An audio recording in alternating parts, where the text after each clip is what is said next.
Modern versions of D&D and similar games usually assume the optimal party of characters is 4 to 5, all at the same level. Early edition adventures didn't have exactly the same recommendations for how many characters and what level they should be. Against the Cult of the Reptile God was for 4 to 7 characters of levels 1st to 3rd, okay? The original Ravenloft adventure was for 6 to 8 characters of levels 5 to 7, and Save 4 to Find a King was designed for 10 players of levels 4 to 7. So were you supposed to start with 10 friends and then cut your friend group down to 8 and then 7? Or how was that supposed to work? Very confused. Also, don't cut your friends. Bad choice of words there, my bad. And now we present to you Thac0 with Advantage. Welcome to Thac0 with Advantage. We're two friends that have been playing D&D a long time. While we both love lots of other RPGs, D&D is encouraging me to buy more dice. It really is. Hi, I'm Ange, and I've been gaming for over 35 years. In 2014, I started writing for Gnome Stew, and I've been running the Gnomecast, the Stew's podcast, since 2017. And in 2021, I became head gnome. And I'm Jared, the review gnome at Gnome Stew. I've been gaming since roughly 1985. In addition to writing reviews at Gnome Stew, I've got my own site, whatdoiknowjr.com, where I write additional reviews and opinion pieces on a variety of RPGs. After we look at the games we're running in the campaign journal, we'll be talking about all of the campaigns we've run throughout our history playing D&D. And then we're going to have some recommendations of D&D related content for you to check out in our downtime research segment. Let me just finish up this campaign journal. So moving right into the campaign journal, I have no games. Well, I have no D&D games I am currently running or planning to run. We'll probably look at restarting the Depths of Zendrick sometime in the spring, which is really dumb of me to consider with that being the busy season for work, but there you go. I have gotten to play some D&D. Jared's going to talk about his campaign that I got to play in. But I also played in the Undermountain game, which has been straying away from Undermountain.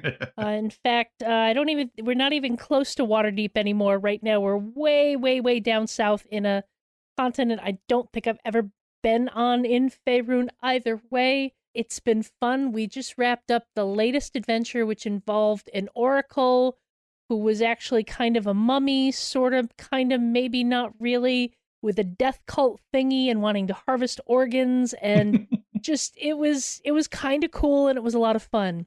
We've been debating whether or not we have any desire to go back to Undermountain and instead want to do other stuff outside of it, since when it comes down to it, none of our characters really have any motivation or need to explore Undermountain. It was more just it was there and we wanted to prove ourselves. I mean, a couple of the characters had reasons, but we have since resolved those reasons. But when it comes down to it, it might be easier for the GM to keep running Undermountain because it's material that's prepared. He's got it all right there in front of him. Mm-hmm. And that is a reasonable thing to consider for your GM when figuring out what your characters want to do. I mean, especially if they're going to have a harder time jumping into other content that they weren't planning, and they were kind of planning on running this thing all the way through.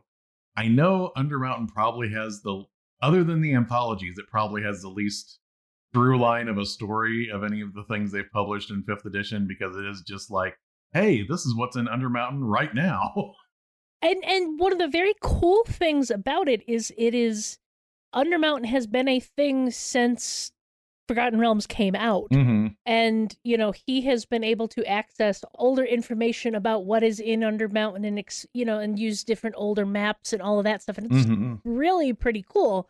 It's just the characters don't really have much motivation. Yeah. But at the same time, the GM is going to be moving in the next 2 or 3 months. And I'm thinking about it, and I'm like, maybe we should just go back into Undermountain, because that'll be way easier on him. We've talked about, like, enthusiastic consent is important, but I think if the players don't necessarily have a burning desire to do something else, it is valid to at least equally consider whether the GM is going to have a harder time coming up with stuff outside of what they already prepped, or read, or whatever. I mean, if we talk about gaming in a bubble without taking into consideration life outside of it, no, we should be doing what engages the characters and the players and just roll with it, but sometimes you have to take into consideration the stuff that is happening outside of the game, because that's going to affect what people bring to the table. And if the GM is in the middle of trying to find a new place to live, a new,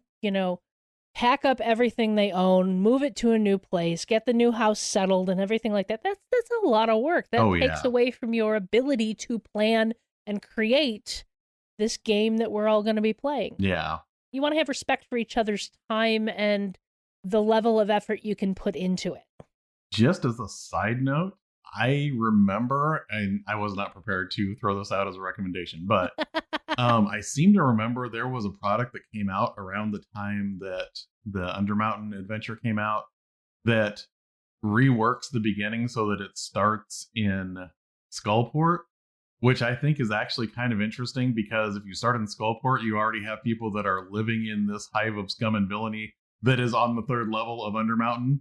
So there's almost more of an impetus to, like, that is our environment that's nearby us. Yeah. So I would almost be interested in trying it that way. Yeah, instead of being outsiders exploring down to Skullport, you're residents of Skullport exploring around it. That's pretty interesting. But I can't remember the name of it. So just go on DM's Guild and type Skullport and stuff will come up. Probably a lot of stuff. Yeah.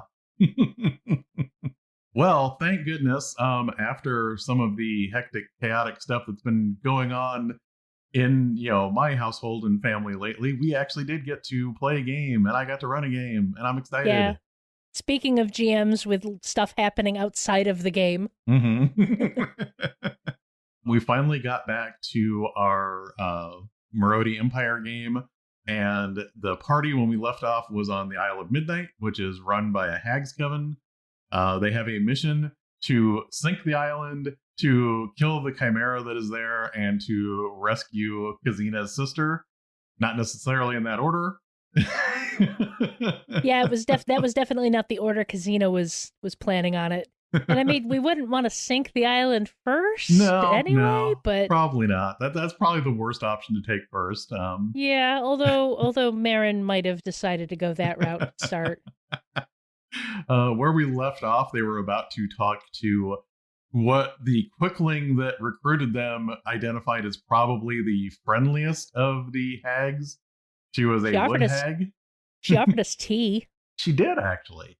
As they were, we picked up right from where they rested, and they go walking towards the hag, and they run into a weeping Trent, which is basically like a regular one, except that it exudes sap from its face that causes acid damage.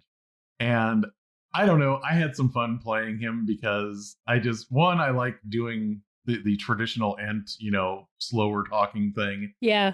And also I kind of wanted to convey that, the tree guy isn't really bad and he really likes the wood hag.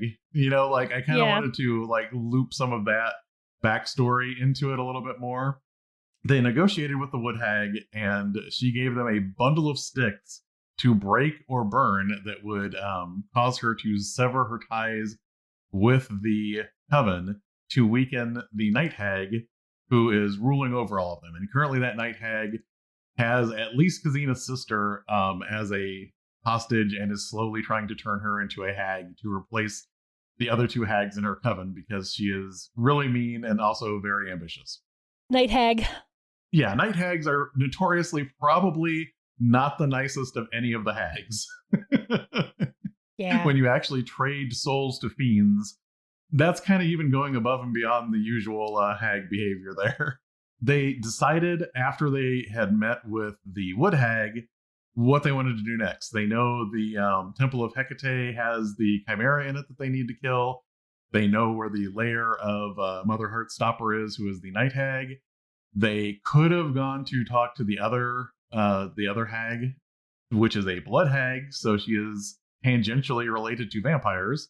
Or they also know where the tunnel is underneath the island, where they can place the pearl that will sink the island. Obviously, again, as Ange mentioned, probably not the thing you want to do before you have other things done. So they opted to skip trying to talk to the other hag because they determined if they get one hag to back out of the coven, they no longer have 3 hags. So that breaks all of those extra abilities that the night hag has, whether or not they talk to the other hag. Yep. So they headed to the night hag's lair, and the night hag's lair was this underground area with all of these sticky, gooey fungus things growing on the walls. Oh, also on the way there across the island, they did run into dream versions of themselves, which they chose not to interact with for some reason. I don't know why they wouldn't want to interact with haggard looking versions of themselves that were traveling through the mist. But they get into the night hag's lair, and the first thing that they encountered was these swirly, wraith-like beings, which turned out to be dream wraiths, which are wraiths that can, knock you out and suck the life force out of you while you were sleeping. The dream wraiths worked for the night hag, and they were guarding Thac0's sister. So the fight with the dream wraiths, I would say that was a pretty rough fight. It was a hard fight. It was not easy. Mm-hmm. Let's just put it this way. It was hard enough that Marin burned through most of his fighter abilities and then insisted, despite the fact that we were in a night hag's lair, that we needed to take a short rest. Yes. Dude, we were told, we know that the night hag's gonna know we separated Thac0's sister from her prison. That was the interesting turn of events, because there was a stone that was like scrolling in Sylvan and had a rune on it that was basically the transformation stone that was changing Thac0's sister into a night hag. And Marin, who is strangely, for being our fighter, the best person with Arcana in the group, basically used his Arcana skill to learn how to disarm the transformation stone. But I mentioned, based on the check that he made with Arcana, that as soon as you break this connection, Mother Heartstopper is going to know that you broke this connection. So the night hag will know you are in her lair as soon as you break this connection. So he breaks the connection. Everyone kind of agreed on breaking the connection and getting Thac0's sister safe, because nobody wanted to risk leaving her in there another however long it was going to take. Yeah, I think Marin was the only one agreed that we were taking a short rest. Yes, but then after that, Marin decided they needed to take a short rest. There were a few questions about that, but Marin decided he was going to take a short rest, sits down, gets comfortable, and about 10 minutes later, this was really fun because the night hag can go ethereal. I wasn't sure how to use this ability. It's a fun ability, but it doesn't come up that often unless you're just having the villain run away. Or you can have her walk through a wall and plop herself right in the middle of the PCs while they're trying to take a short rest. Yeah. Now, if the previous fight was a tough fight, yeah, this one was on the track to becoming a TPK. Yes, because she is not just a night hag, she is a greater night hag. She was doing quite a bit of damage just with her claws, but also she got off. She has a spell that will put people to sleep and do psychic damage to them when they fall asleep. And her first full round of combat, she was still connected to the Coven. Yeah, the first round of combat, she was connected to the Coven. Ivy fired off a scorching ray through the bundle of sticks to make sure that they burned.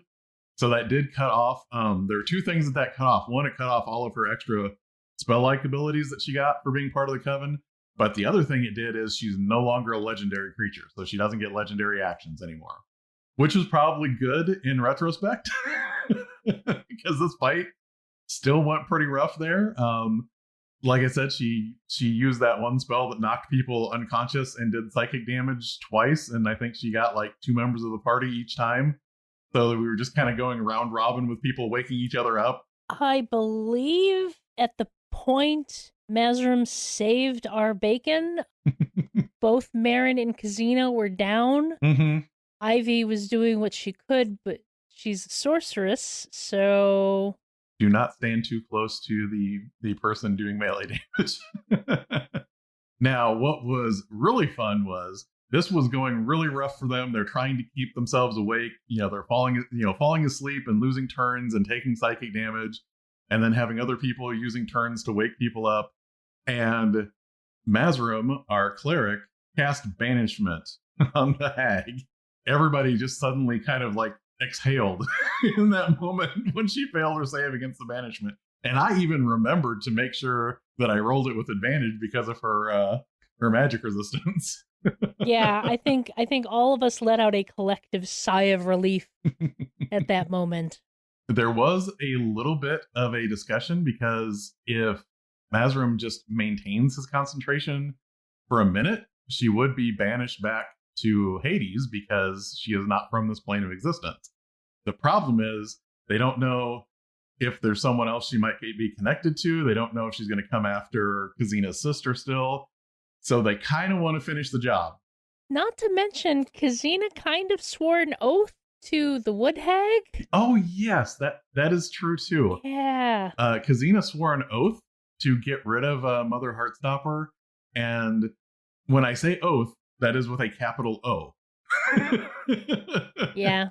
Which means that if Kazina breaks that oath, she will fall under some kind of curse. Kazina was kind of on a mission. My sister's in there. Give me my sister back. Because the combats were a lot of, beat up and go and back and forth, we got the banishment done. I counted out a few rounds for everyone to make preparations, do healing, cast some spells here and there. And then I told them, next round, we're going to start with the Night Hag's turn, and everyone can take their held action the second that Mazrim quits concentrating. But by this point, it was like 11:30 at night, so that was our cliffhanger. I enjoyed that session. I had a lot of fun. Yeah. There was a little bit of questionable tactics going on with trying to take the the rest when the party did, but... Well, and Marin also just... He constantly bitches about us having to do these things. Like, he bitched during the entire mystical magical journey through the plains. Because why are we doing this? Because we need to rescue Ivy's ancestor. Now we're on, like, why are we doing this? Because we need to rescue Kazina's sister and do what our boss told us. Yeah, I think the whole thing with Marin picturing him, with Marin actually being a knight is he still has his dreams of, I'm going to be told to attack a very clearly bad enemy across the battlefield, and it'll be very easy to determine. Yes. And it won't be skulking through places and making hard decisions about things. It'll just be charge and kill the bad people. And that's not been how his life has turned out so far. And what I loved is he kept having these arguments about the hag, especially like the Wood Hag and the treant with the weeping acid face. They're bad. They're obviously bad. And it's like, Marin, look at Kazina. Look at me. I'm a tiefling. There are entire people in your culture of Dragonborn who say the exact same thing about me because of the way I look. Oh, that's not the same thing at all. Not the same thing at all. Oh, Marin. And ironically, outside of the Marodi Empire, there are people that look at Dragonborn that way because they view everyone in the Marodi Empire as potential invaders, too. I mean, with certain reason. Yes. That's not the Sultan and certain members of the ruling council of dragons haven't given them reason to think that, but but it was very nice to get back to that campaign. I had a lot of fun running that. And hey, speaking of campaigns, we spent a lot of times talking about the games that we're playing, but let's switch it up and talk about games that we played, past tense. We both learned a lot from the games that we've run over the years, and today is a good day to reminisce about those campaigns. So first off, let's talk about the difference in our experience in running D&D campaigns. So Ange, how long have you been running D&D? The first time I ever ran anything was in 2005. It was December of 2005, and I ran a one-shot of D&D for a small weekend game gathering. So to put this in perspective, there had been a local gaming convention called Unicon. It was basically short for Upstate New York Convention, but they had a unicorn as a symbol because Unicon. Anyway, I was really looking forward to this. I'd attended in 2003 and 2004, was super excited about 2005 coming up, and I want to say less than a month before the convention, the guy who controlled the purse strings canceled the convention. he basically felt like the people who were actually running it weren't doing their job because they were splitting their attention between his convention and one they were going to be running in February, which was going to be its 10th anniversary convention. And because they weren't giving him their complete undivided attention, he threw a temper tantrum and canceled the convention. And I was so upset by this that the weekend that convention was supposed to happen, I held AngeCon, which was basically a day at my house playing games. And I ran a one-shot of D&D. I spent way too much time on the characters, but I made that D&D. My group has always been decidedly polygamerous, though, so I have run other campaigns before I actually ran a D&D campaign, though. So what about you, Jared? So I tried running a few encounters maybe in 1984. Like I was trying to piece together how to actually run things from, what I had read. And it wasn't going real well. I kind of talked about that in some other episodes where I finally watched like a friend's brother run the game. And I thought, I'm not going to run it like that. And that's how I figured out how to run it. But 85 was the first time I started actually running any games that were strung together in like a consistent campaign. So what edition did you use for your first campaign? My first actual campaign that I attempted was using 3.5. Now, I say attempted because that game got one session and then never really got off of the ground for a variety of reasons. The first D&D related campaign that ever actually went anywhere was Veterans of the Gauntlet from 2011, and I used Pathfinder. But I still count it, and you can't make me leave it out. So the first edition that I used to run a game, it was 1985, but I actually was using the Magenta basic set, which is the older, the one that came out, I think, in 81, because the next one came out in like 83, I think. So I used the Magenta basic set for that. I didn't stay with that too long. I got the expert set for the Beckme edition, which was the 83 version.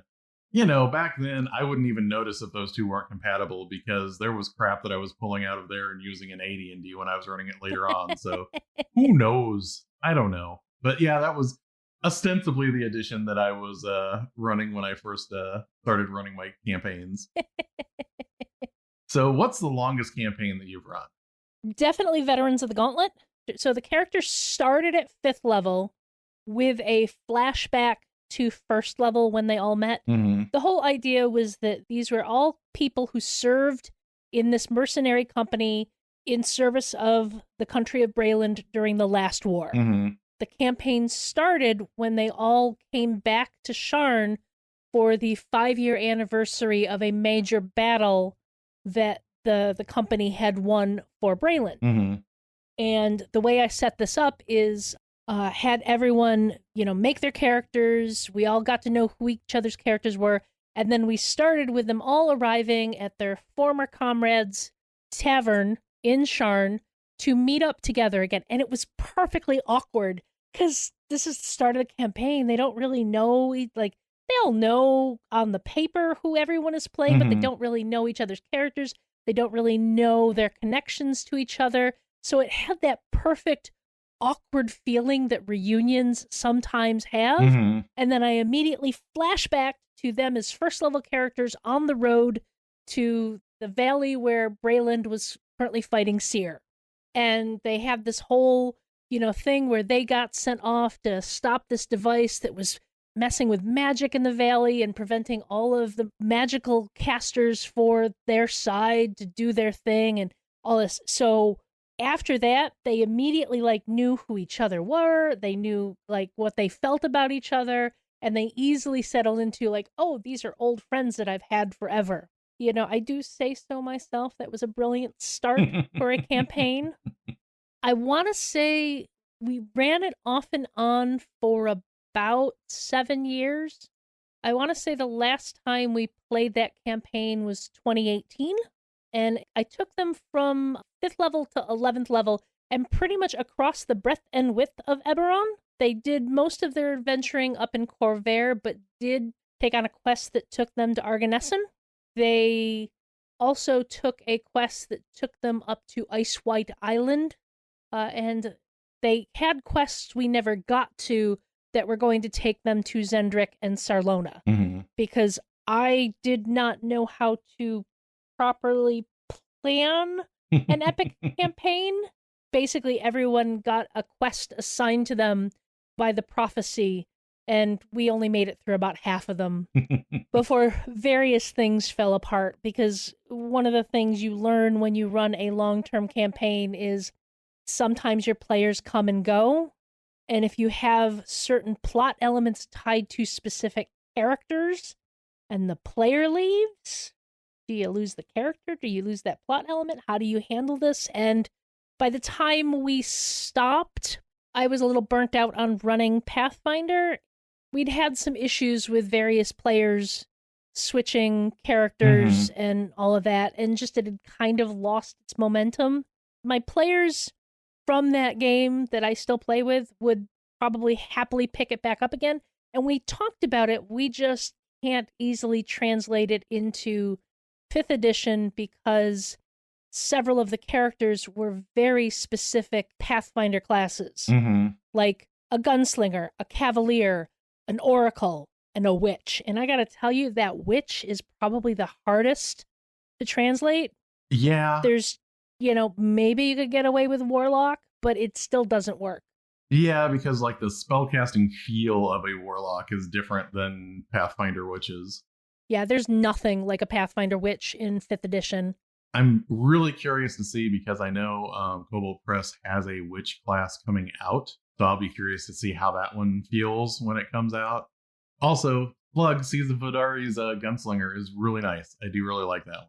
Yeah, I mean, maybe the gauntlets will ride again and finish their last quest. I mean, when we left them, the wizard who had been hit with a insanity spell in their last fight cast a teleport to take them home and failed the roll, so they basically got scattered across the landscape.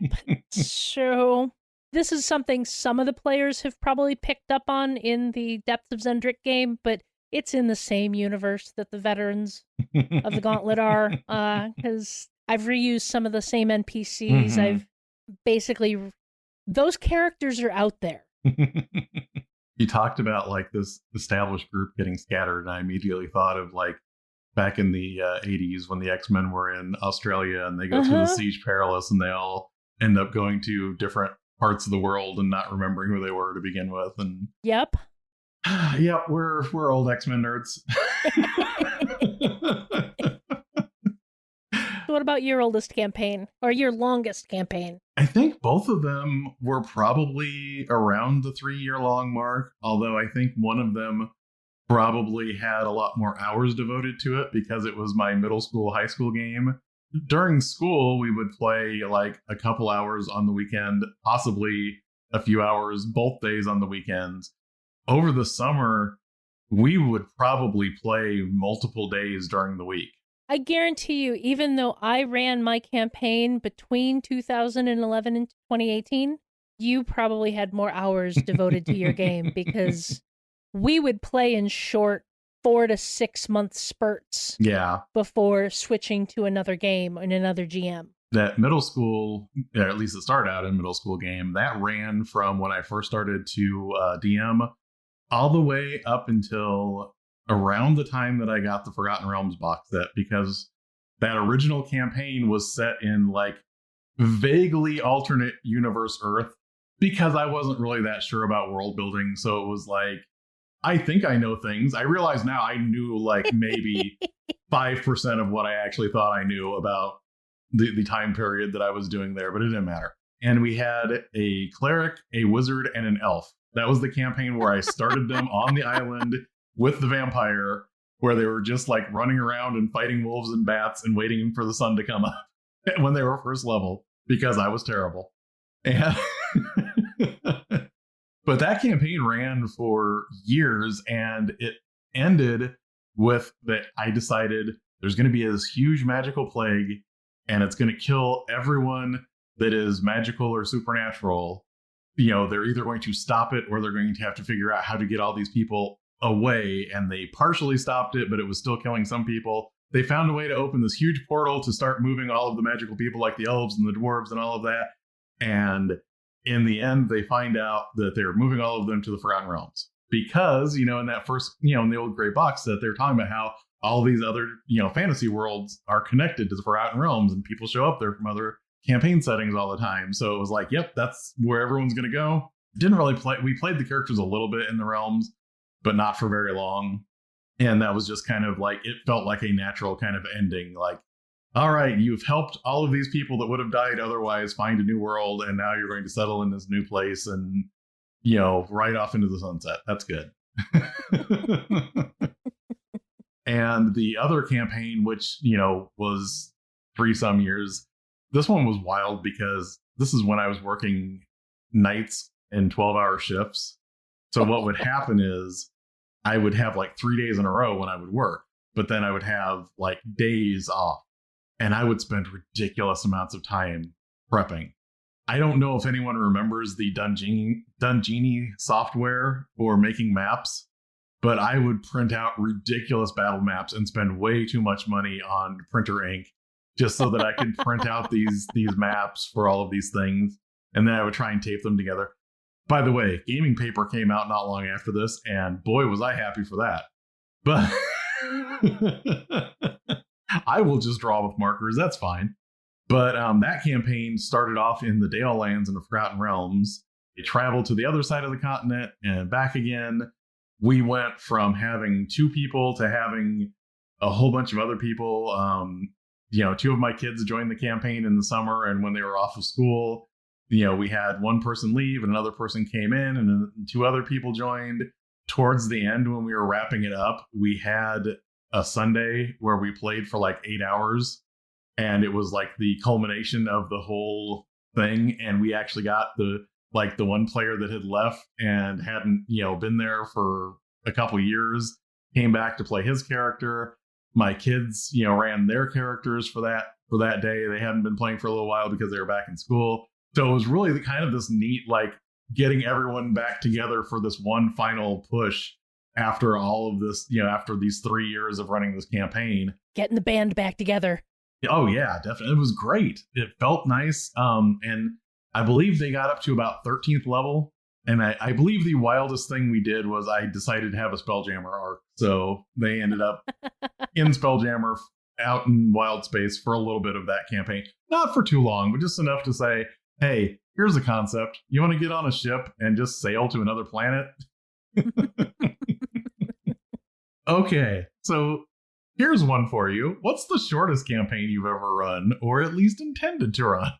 I have a couple of intended campaigns that never made it past one session. The first was well before 2011 when I started the Veterans of the Gauntlet, and it was a 3.5 game that I kind of intended to be an ongoing campaign, but I didn't really plan anything other than print out some. It was between RPGA and Adventurers League, so they might have been RPGA one-shots. Mm-hmm. But I printed out a bunch of them, and I was gonna, let's make characters, and I'll play, and, it was supposed to be, this offshoot of my main group that we were going to play this game, but I hadn't really planned very well, and didn't really know what I was doing as far as running a campaign goes. And we had some issues with the makeup of that group. There was one player who was nominally a friend of another player, and, well, eventually that friendship kind of fell apart quite hard, and there were reasons. There were reasons why that one happened. Something similar happened with my oldest niece's friends. I had run a short masks campaign for them. And then they asked me if we could do D&D, so I put together a campaign using, I can't remember the name of the book, but it's by Sly Flourish, and it's basically a series of loosely connected adventures. Yeah, the Ruins of Grundleroot. Something like that. Yeah. And we didn't actually play anything out of that, because I have to set things up. So I set up an adventure where they were competing. common themes run through my campaigns. They were competing to basically gain a sponsorship of the nobility to go off and do adventurely things in far parts of the realm. And they actually all really enjoyed that, but they got busy with school and we never got back to it. So my answer, I was going to set an example here because we have often said a session 0 counts as a real session. That's part of your campaign. So my shortest campaign was having a session 0 and realizing the session 0 didn't go well, and then trying to have a session 0 for the same campaign again, and then not playing the campaign. So we were going to play Odyssey of the Dragon Lords, which is a heavily Greek mythology influenced game that came out from it's actually a company founded by some of the people that worked for BioWare, that worked on the original Baldur's Gate, that formed a tabletop RPG company. And they made this game. I was really interested in it. You don't have backgrounds in it so much as you have destinies, and these destinies are meant to tie you more directly into the story. Some of my friends kind of misunderstood what some of those epic destinies actually meant, because like when they saw demigod, they were thinking, oh, I am a half deity, so I can choose any one of these deities to be, a child of. And what it actually meant is, in the story, there is a deity that epic destiny would have been the child of. So in other words, you're actually being the child of that one specific god that is already part of the story. Gotcha. When he saw stuff like that, he didn't like it because he felt like it wasn't freeform enough. We had other players that were fine with that. I mean, from my point of view, I kind of like it because the epic destinies basically say, if you're going to choose this destiny, there are going to be 3 or 4 parts of the campaign that are side quests that deal directly with your destiny. And it is a nice way for the DM to have players customized into that campaign, where the DM doesn't have to take a published campaign and shoehorn stuff into it that isn't already part of the campaign. But he didn't like it because he felt it was too pre-planned. Honestly, my opinion is it says Destiny, so maybe some of it is going to be pre-planned. Yeah. And it's not like it's telling you must do this thing exactly, but it is saying you'll be this person's child, or your chance to get this epic weapon is going to be to get this particular weapon. In a lot of cases, it wouldn't say you have to take a longsword, but whatever the epic weapon is, it's going to be in this cave after this trial, that sort of thing. Yeah, I mean, it's kind of like the players who say that any form of metagaming by other players is bad. Mm-hmm. Seen as kind of a metagaming. Oh, I have this destiny, which means you have things that you're going to have happen to my character. Mm-hmm. How dare you?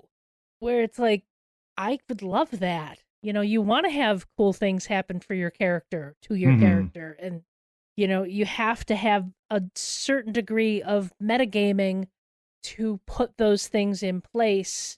But I don't know. I don't know that it's as much of a problem as it used to be, but there's still players who get upset when they think that there's certain engineering happening to put things in place for characters and story to happen in certain ways. Yeah, and I mean, honestly, I think stuff like that is much better when you agree to it as the framework of the campaign you're going into. Right.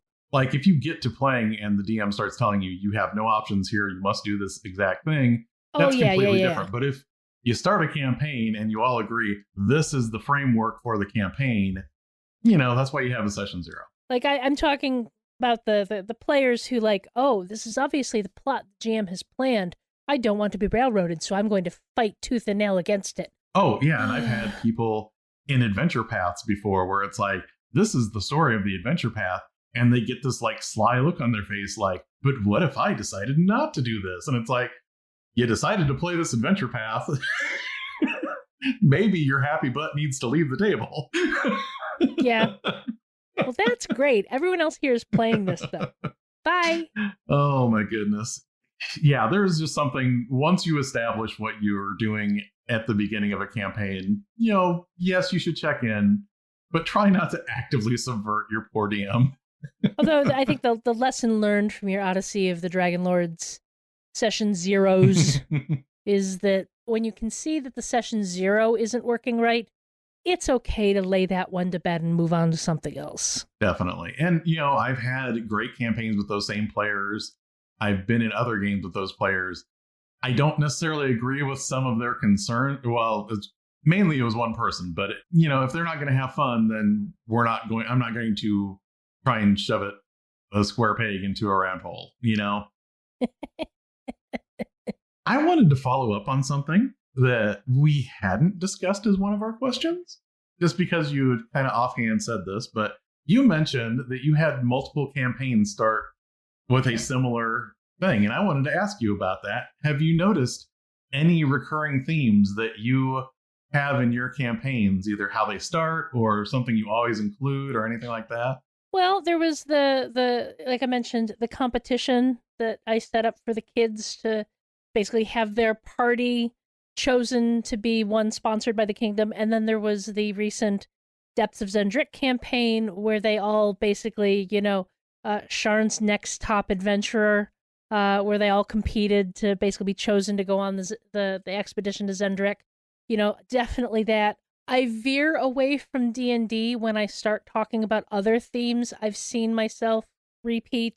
I learned I have to be careful with amusement parks and carnivals, because I had a player go, "Oh, I've played this adventure before," when it was an adventure I was making up on the fly. But he had previously played another one that had a carnival in it. So I'm like, oh, I gotta be careful with that.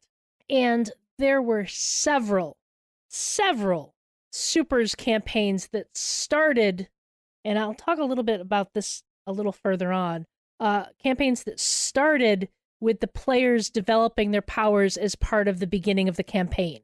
Something happened, and now you have superpowers. What do you do?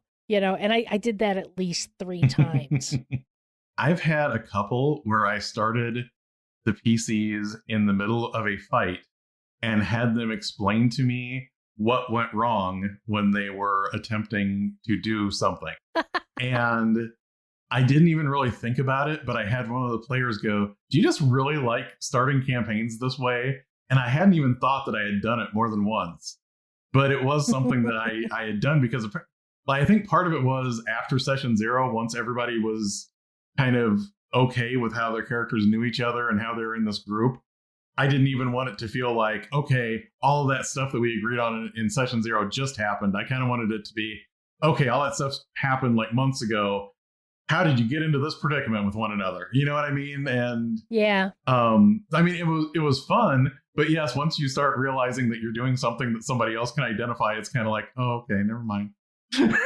So I have a story. There was a guy, me and a friend used to play with quite a bit. He would run superhero games kind of based loosely in the Marvel universe. And he had some tropes that he would consistently repeat with his games, to the point that when my friend Alana and I were sitting in the theater watching Captain America Winter Soldier, and Cap and Black Widow go to the lost World War II base and go into the bunker, we looked at each other and were like, it's one of his games. We've been there before.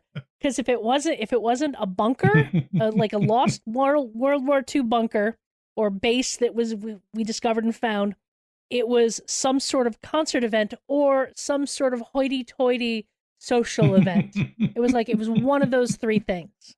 So it's one of the reasons why I try and be very careful of it myself, and I caution all other GMs, pay attention to the tropes you use, because they're comfortable. You will repeat them, and you want to make sure you don't do that without realizing you're doing it. It was interesting because even though they were very different stories, when I was running the Eberron game for your group and I was running the Streets of Avalon game, they were both investigating, and every so often I would start doing something and I would stop myself because I was like, that is exactly how I started dropping clues for this thing in this game. The funny thing about that was Bob was in both groups. So I'm sitting here going, I can't do that again. Bob would have noticed. Have you ever run a campaign based on a published series? Yes. Lady Xylena's Adventures was essentially Waterdeep Dragon Heist. Tristan, who runs the City of Cows campaign that I love and adore and talk about often, confessed that while he had been running 5e since it came out, he had never actually played in a campaign. So he asked if I would run one. I got everything set up with the players all being recruited by this dwarf noblewoman, i.e. Lady Xylena, in Waterdeep to adventure for her, acting as their patron. We played through a first session where they all met her for dinner and then got asked to go help do a thing and kind of cemented the group together. And then between that session and the next session, I discovered that Waterdeep Dragon Heist was out. So I picked up the book and realized it would fit really well with that group. I had to do a little bit of shifting because they were already, like, I played the first session and then let them level the second. And Waterdeep Dragon Heist technically starts with the characters at first level. So I had to do a little bit of shifting there. But in the end, it worked out really well. We skipped the second chapter, I believe, which is all faction quests, because none of my players had any interest in faction quests.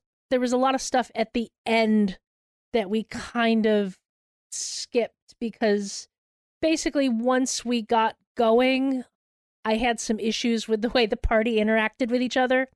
All the players are friends. Everybody loves each other, adores each other. In-game, some of the characters hated each other. And I find that really irritating and not fun to run. And ultimately, I'm like, you guys have absolutely no reason to stick together, especially after you got the Dragon Horde. Because even with them giving most of it back to the city of Waterdeep, they still are now rich. So you guys have no reason to adventure together. Why would you keep going? So we basically ended the campaign after they got the Horde. And I did mix in some additional adventures that I made up to kind of be filler and a little more connected to Lady Xylena and all that. But ultimately, I ran Dragon Heist for my players. That was actually one that I got to play in as a player. And I don't want to spoil anything for people that haven't run it, but there's a thing that comes out of a well, and my monk said that I want to shove it, but I want the shove to look like a drop kick. And I rolled higher than the thing coming out of the well, so it went back into the well. And that was the best I have ever felt about a character at first level in my entire life. That's awesome. Oh my goodness. Okay, the interesting thing was when I was trying to play like AD&D at first, or basic D&D, I could not make heads or tails out of most adventures. The only adventure that really made a lot of sense to me was Isle of Dread, but I also didn't quite know how to get the PCs from first level to whatever level that starts out at. So I think third. Because, at the time, it does not occur to you, I could just tell everyone to be third level. I mean, to be completely fair, I have the adventure my friend Tom ran where we sat there, spent the afternoon making characters. I want to say they were second level. I don't know what level they were. He grabs the module, we start it, and we die instantly at the entrance because he grabbed an 8th level dungeon. And we were whatever, third level or whatever. And his response to this was, oh, that sucks. Well, we could make new characters and try a different one. We were teenagers. Exactly. Yeah, I think, though, the first published campaign, modules that were strung together to form a larger storyline that I ran for D&D was the DLE Dragonlance series, which was In Search of Dragons, Dragon Magic, Dragon Keep, which is kind of an infamous series of adventures because there is some strange shit that happens in those modules that doesn't necessarily feel super Dragonlance-like. Like, there's some Dragonlance moments in there, but there's also some, I'm not sure Rick Swan wasn't partaking of something weird when he was writing this moments too. So I mean, that was the first thing that I had actually run, and I sprinkled in some of the short adventures that were in like the adventure anthologies that came out for Dragonlance at that time too. I ran Rise of the Rune Lords until I got a TPK. I ran Council of Thieves until like I want to say the fourth adventure, and there was kind of a way that it looked like you could just end it there instead of doing the last two adventures, and that's what we did. I've run Lost Mine of Phandelver multiple times, but one time I used it as the lead into Storm King's Thunder instead of the low-level intro that they have in Storm King's Thunder, because I kind of liked it better than that. And I ran Storm King's Thunder because giants. Like, there was no way I was not going to run that campaign. You got a thing for giants. I do. I don't know what it is, but I do. So, do you have a campaign that changed the way you run games? It's not so much the campaign that changed me, but me deciding to change that affected the campaign.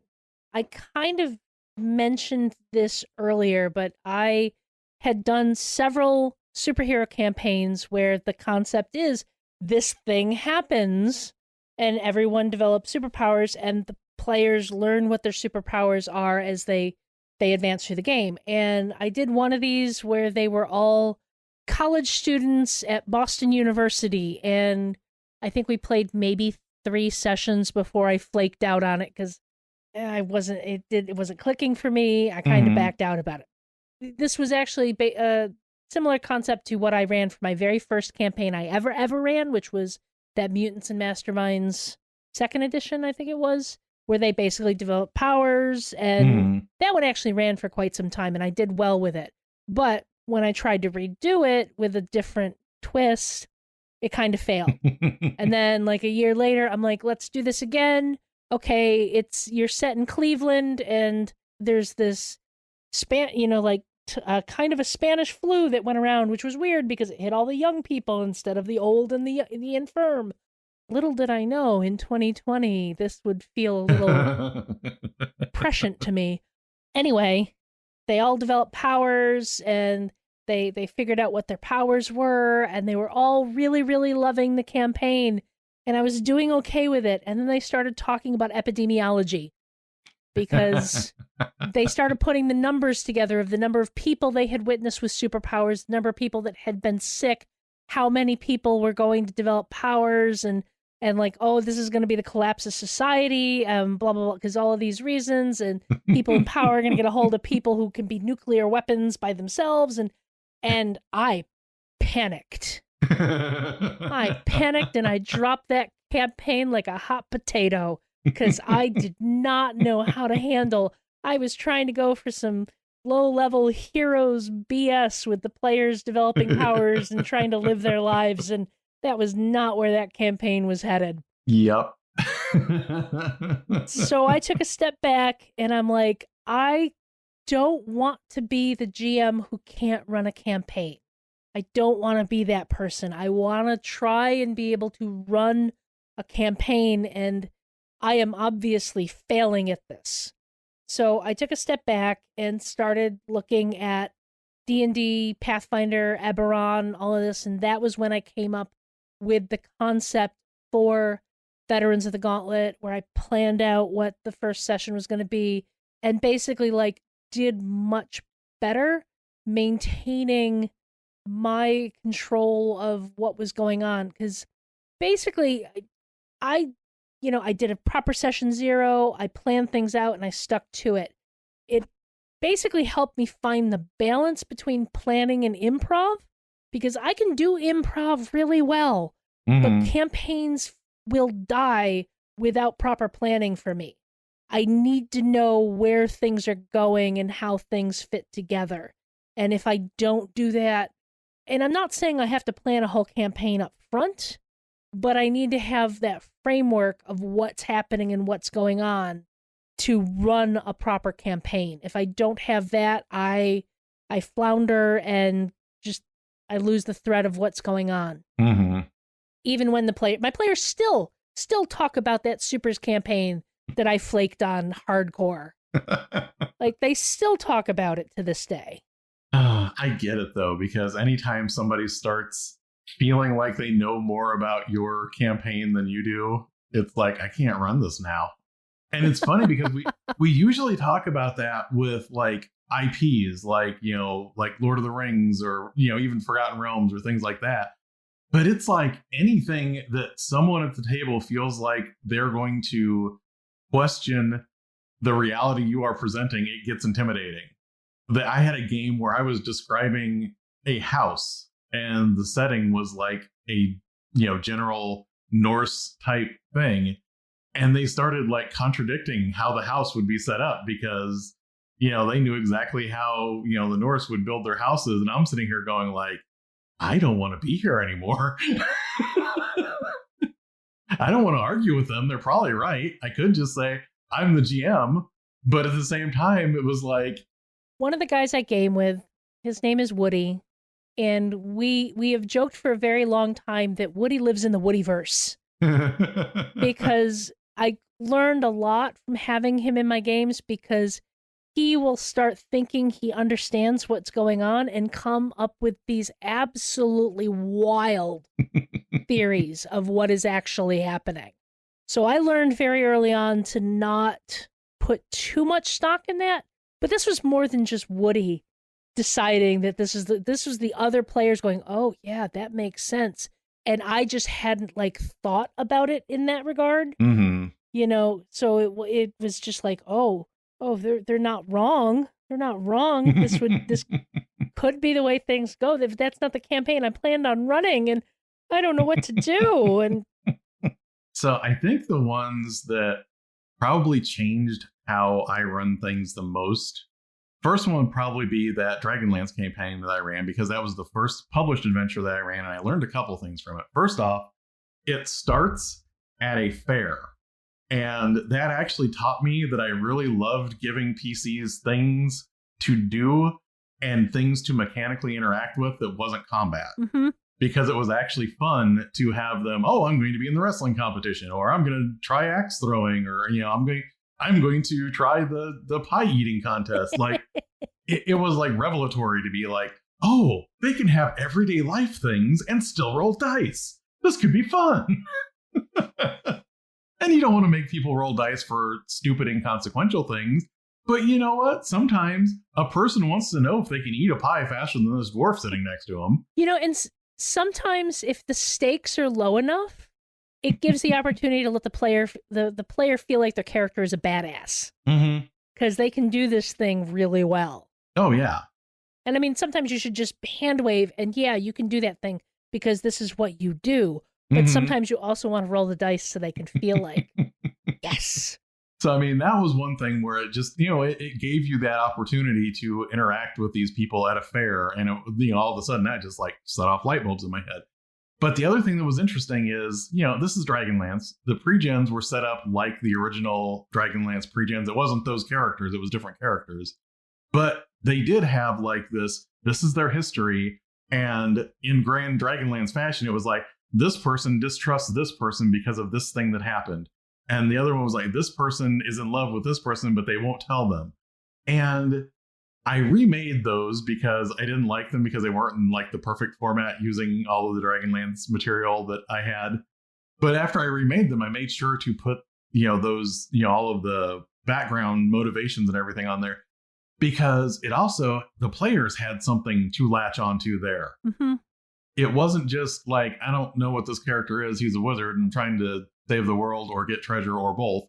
It was, you know, I'm trying to live up to my mother's legacy because, you know, she was this famous white-robed wizard and now I have, you know, this legacy to uphold. And, you know, it was things like that. And it was really neat seeing them all of a sudden have these built-in things that they were role-playing because they were on those sheets.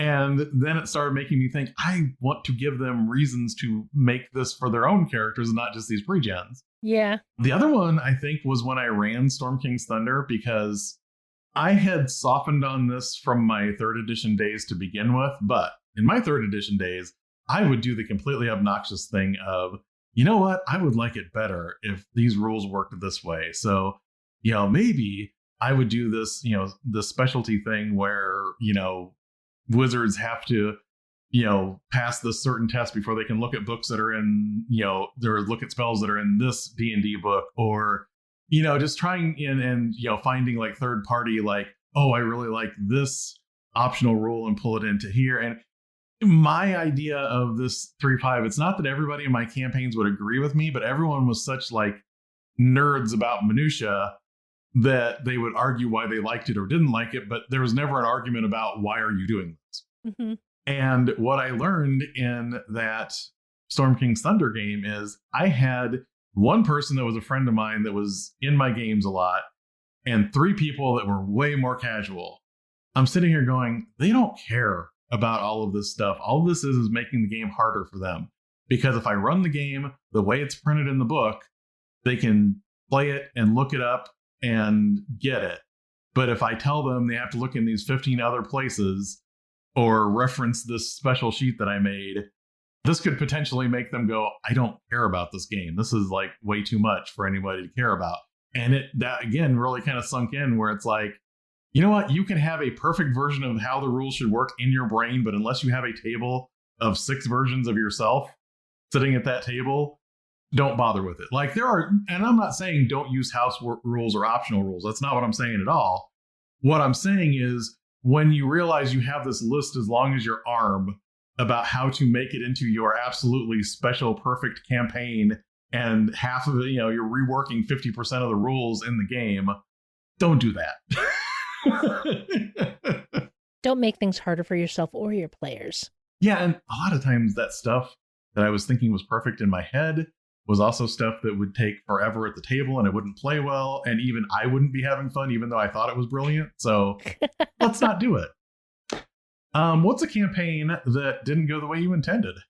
Probably that first kids D&D campaign, the one where I was using the adventures from Sly Flourish. Mm-hmm. Like I said, the first session went fantastic, and then we never played again. I think there might have been some social issues cropping up between some of the kids in that group, which probably made my niece less interested in working to get everyone together for a game. Mm-hmm. It was a relatively large group of 8 kids, and I want to say one of them had a falling out with them fairly, because I have 3 nieces, pseudo nieces. One of them had a falling out with all 3 of them. And then I want to say the 2 boys that were in the group started having some issues, and I don't think she was as interested in trying to make it happen anymore. Mm-hmm. I could be wrong on that, but I was really excited because I'd gotten the Sly Flourish book, and I knew how this was going to go and how I could make it work for this group. I mean, I feel like I redeemed myself with the Dragon of Icespire Peak that I ran for the youngest niece and her friends, because I've talked about that one many times on the show, but that one went much better, even if it was still just as hard to get everyone scheduled and together. And they still also had social drama with one of the players who ended up leaving the game because they stopped being friends with each other. Oh, God, middle school drama.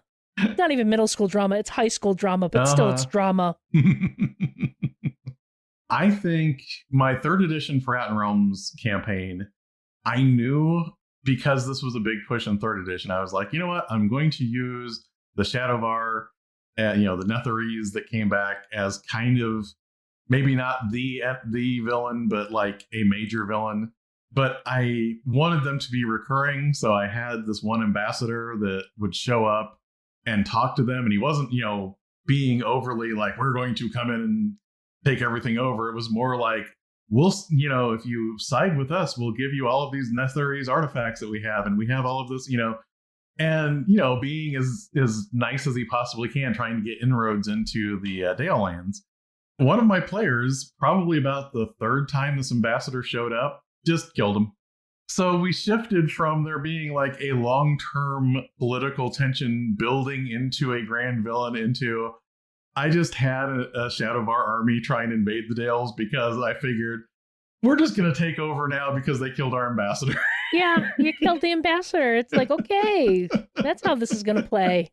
That was fun. Also in Storm King's Thunder game, the group adopted a kobold. Unfortunately, the kobold was in the Dragonborn thief's backpack when she got hit by a fireball.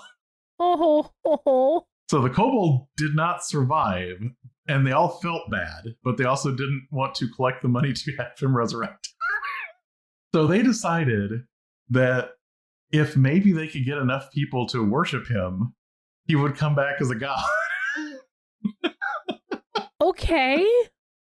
So for part of the campaign, they were doing the primary quest for Storm King's Thunder, but they were also trying to spread the good news of this kobold who was the demigod of reconciled relations between humans and kobolds.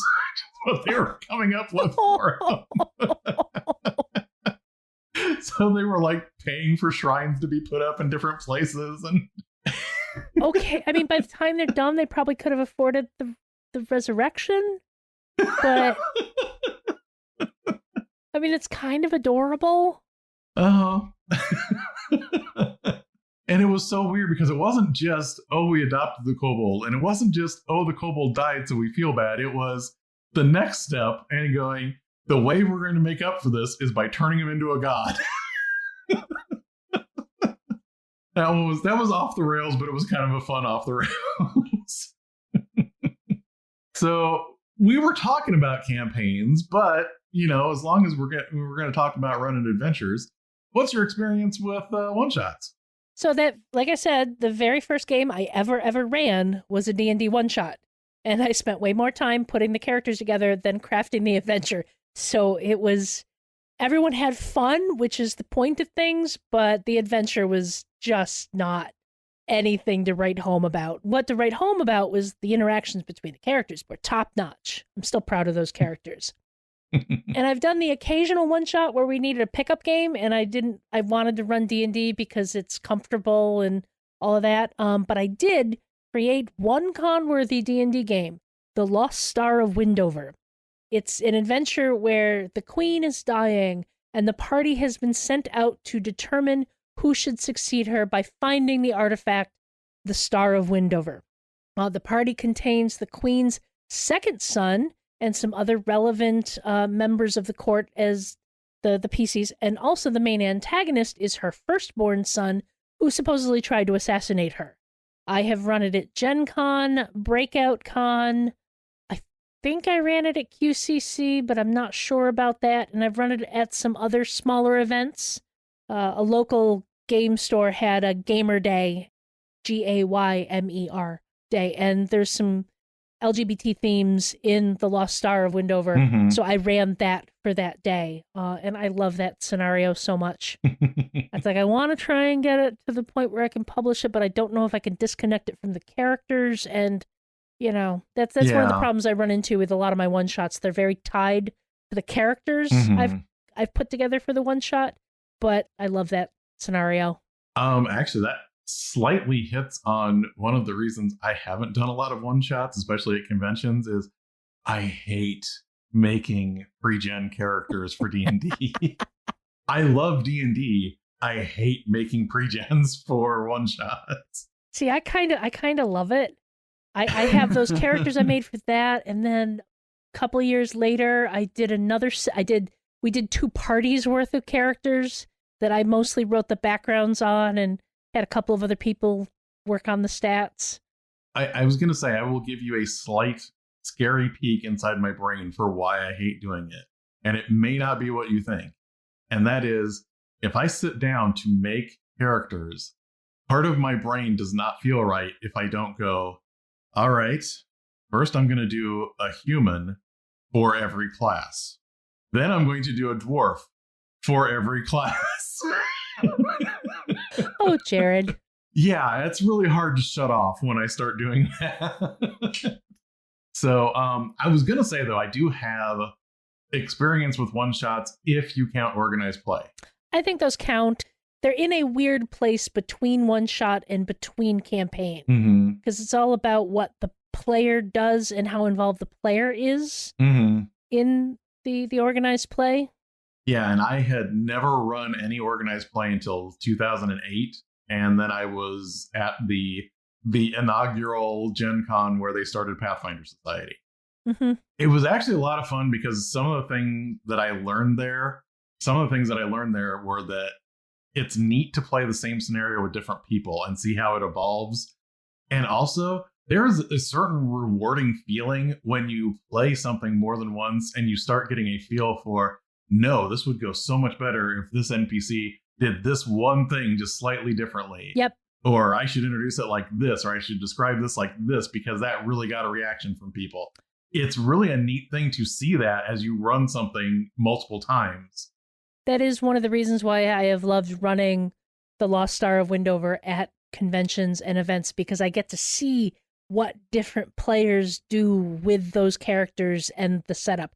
It's why I love running one-shots for anything, the other things that I run, because I will be completely honest, at cons, I do not gravitate towards D&D, either running it or playing it. I'm polygamerous. I like a lot of games, so I look for other games to play. We have D&D at home. Yeah. We don't need to go out for D&D. We have D&D at home in the cupboard. And also that kind of plays into, because I ran Lost Mines of Vandelver twice for organized play and once for that group that I was running Storm King's Thunder for. So it was fun running Lost Mine of Vandelver more than once, but also I'm currently doing the review for Vandelver and Below.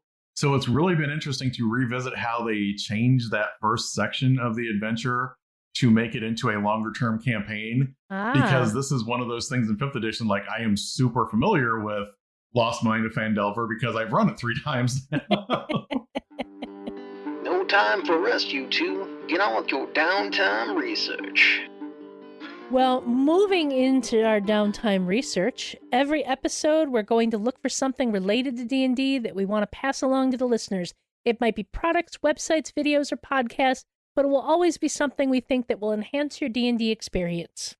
I may have recommended this Instagram before, but I just wanted to give a shout out to Busy Wizard Dice.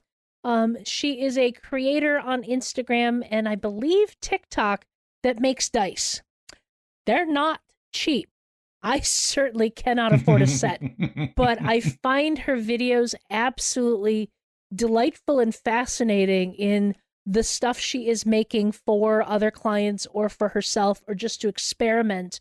And she was on hiatus for a long time because she had a baby at the beginning of the year, but is now back to making new dice. And so it's very cool seeing the stuff she is making. And I wanted to give a shout out to hers. There'll be a link in the show notes to her Instagram. And again, it's Busy Wizard Dice. The whole craft culture that has sprung up around D&D in this last decade or so is really fascinating. Yeah. Because like years ago, you wouldn't think that you would have people making like custom wooden GM screens or dice holders or, making their own dice or anything like that. And it's just really neat to see all of that kind of ancillary market to D&D become its own subgenre of crafting there. Yeah, exactly. Okay, so my recommendation is going to be based on one of my favorite comic book runs of the last decade or so, and that was Gail Simone's run on Red Sonja. I am just going to say that keep an eye out because Gail Simone is writing a Red Sonja novel that will be coming out, and it's really interesting to me because Gail Simone has never written a novel before. She's mainly written for television, she's written comic books. So I'm really interested in seeing that because her run on Red Sonja was great. However, what I'm talking about today is, as of this recording, is the first issue of Unbreakable Red Sonja #1. And the writer on this Red Sonja run is Jim Zub, who has been the writer on the D&D comics that have been coming out from IDW.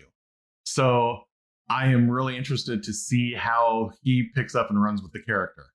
One of the things that's been really interesting to me is that Gail Simone took a character that a lot of people just look at for wearing a chainmail bikini and looking at this as like a really outdated visual and made her into a character that I thought had an amazing amount of depth and was really fun to read.